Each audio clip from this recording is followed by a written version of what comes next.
Dot, you are one of the most fearless and brave people I think I've ever met. And I think I should say before we get into it how I met Dot. I actually met her through Instagram.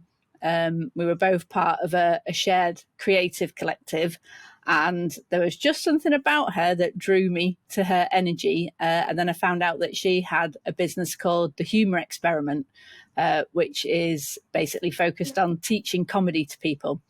So it seemed a natural progression to get in touch with her with my comedy career starting off. I think it was around March this year that we first properly connected, and then I started doing one of her courses, and we've become firm friends in the process, which has been amazing. Just shows that distance is no obstacle to making friends in this day and age. So yeah, that's how we met. So starting with Bravery then, what's the moment in your life that you think you had to be the bravest? And I know this is going to be a doozy of an answer.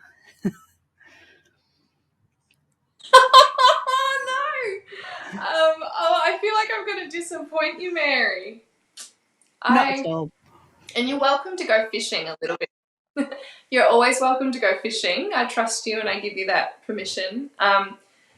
I was thinking about this question earlier today, and I think that it just occurred to me that bravery is something that I feel that I have to tap into every day for whatever reason, because I don't think that I don't know, I've never felt like I'm in a position where I can just sort of sit on my laurels and just go, cool, and now I can just coast. I have always felt like I have to be brave in the decisions that I make each day to push myself to whatever next thing that I need to accomplish is or achieve is, and with the hopes that one day I'll sort of achieve my dream of being secure and comfortable and safe in my physical world enough to really flourish and do my art justice. So I feel like it's weird. It's almost some of the moments in the past that other people might judge as quite brave, or might hear of the experiences I've been through and go, wow, that takes incredible bravery.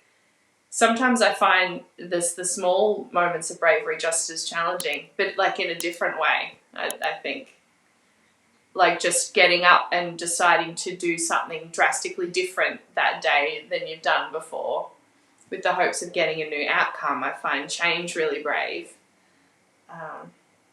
So I don't know, because you've I feel like I'm disappointed you with my answer. No, not at all. No, because the thing that stood out to me, obviously through your business with the Humour Experiment, is how you have really tried to do something very different in that space.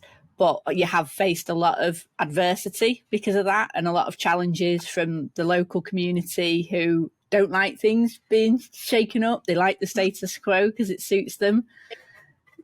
So what made you want to take that step to set up the Humour Experiment and stride out on your own? Maybe insanity? Well, that is the mark of every genius, isn't because it? I sort of... Because I sort of think about it now and I think, oh, Dorothy, what were you thinking?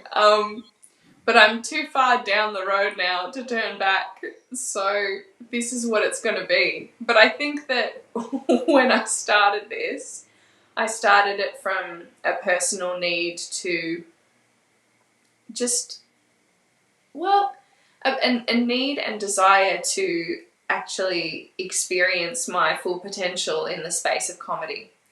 And as much as I've had a lot of people, a lot of naysayers, which is a gentle way of putting it, a lot of bullies, come my way in the process, I've always felt a deep sense of deservingness of being able to do what I want to do. That hasn't necessarily translated to a deservingness of the approval of gatekeepers, or to achieve any particular outcome, or, you know, they're sort of different categories to me. But what I've always felt a deep inherent sense of knowing is that I, like every human being, have a right to do the thing that brings me the greatest joy. And that is to be able to make myself laugh and make other people laugh, and just enjoy the bliss of being able to delight in the silliness and frivolity of life, but also to delight in the moments where we're in excruciating pain, and like laughter is the only medicine, you know? So yeah, I think that it feels like an insane thing to do based on how much I've been made aware that it can rub certain people the wrong way. But the truth of it always just comes back to me, and when I go, you know, finish my day and think about what I've spent my day doing and what I want to spend tomorrow doing, it's comedy and it's joke writing, and I think for me, like, comedy and joke writing it also extends further than just the laughter and the humor aspect. I love, and you know this about me, Mary, but I love absurdity. And the realm of absurdity allows me to just get lost in my most silly, childish, wild imagination and creativity, and be absolutely bizarre and weird and quirky, all of the parts of me that haven't necessarily always been accepted and approved of in society, but are so in my cells and so a part of who I am. It's a big permission slip to live the way that I want to live and just revel in that. And so, yeah, there's just a sense of deep authority, I guess. And so even when, you know, I'm dealing with haters, as Taylor Swift would coin the term, it doesn't shake my deeper sense of authority. It obviously shakes the surface stuff and is never pleasant and can be really difficult, but, you know, I know who I am and what I want to do. Yeah. Well, that's brilliant. And it sounds like it's something that was deep seated from a very young age. Did you always know you wanted to be a performer in some way when you were a child? Yeah. Yeah. Yeah, it's, to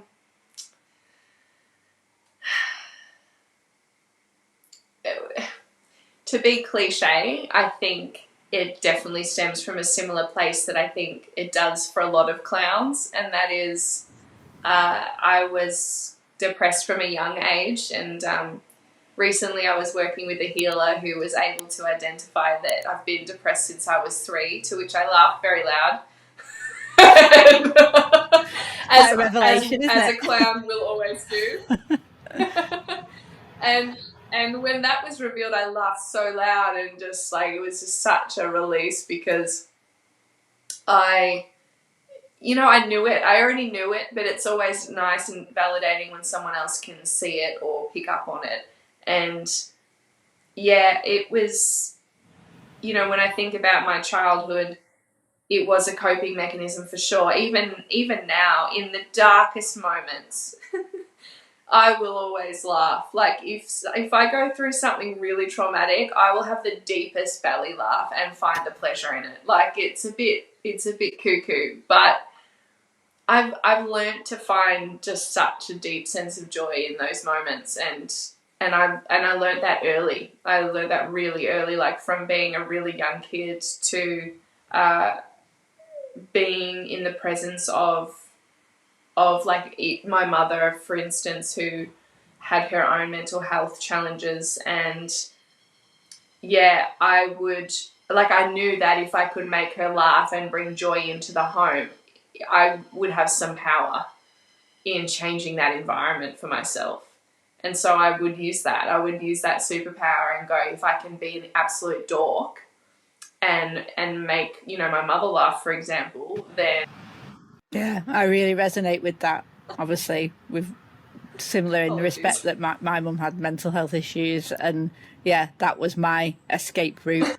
And yeah, the joy that you could bring into the home and diffuse the tension that's sitting there all the time. Like you say, it's the ultimate power. And I think so many We're learning comedians already.